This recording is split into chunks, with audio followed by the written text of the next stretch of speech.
முதல் அதிகாரம் 21வது வசனம். நான் நிர்வாணியாய் என் தாயின் வயிற்றிலிருந்து வந்தேன், நிர்வாணியாய் அவ்விடத்துக்கு திரும்புவேன்.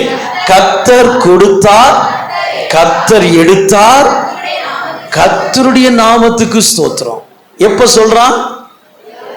கொடுக்கும் பொழுது ஸ்தோத்திரம் சொல்லல, எடுக்கும் பொழுது ஸ்தோத்திரம் சொல்ல. ஆண்டவர் பறித்து கொண்டு போகிறார். யார் தடுப்பது? ஆண்டவர் பறித்து கொண்டு போகும்போது தடுப்பதற்கு யாரும் கிடையாது, யாருமே கிடையாது. ஆனா அந்த பறித்து கொண்டு போகிறதற்காகவும் கர்த்தரை ஸ்தோத்திரம் சொல்ல அவன் மறக்கல. தேவனை ஸ்தோத்திரம் செய்வதை அவன் இழக்கல.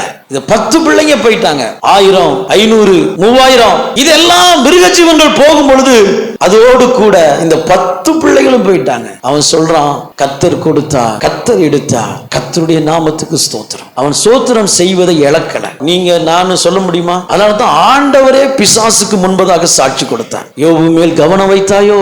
யோபு போல நல்லவன் இந்த உலகத்தில் ஒருத்தருமே இல்லை. அவன் ஸ்தோத்திரம் செய்வதை அவன் ஒரு நாள் இழக்கல. அவன் உள்ளத்துல ஆண்டவர் மேல ஒரு நன்றி உணர்வு இருந்து கொண்டே இருந்துச்சு. இருதயத்தை விட்டு அந்த நன்றி உணர்வு போகல. ஏன் எனக்கு மாத்திரம் ஆண்டவர் இப்படி செஞ்சிட்டார் என்று 3 நாள் கோபத்துல ஜெபம் பண்ணாம இருக்கல. நான் இவ்வளவு ஆண்டவருக்காக வாழ்ந்தேன், என் பிள்ளைகளுக்காக ஒவ்வொரு நாளும் நான் பலி செலுத்திக்கிட்டு வந்தேன்.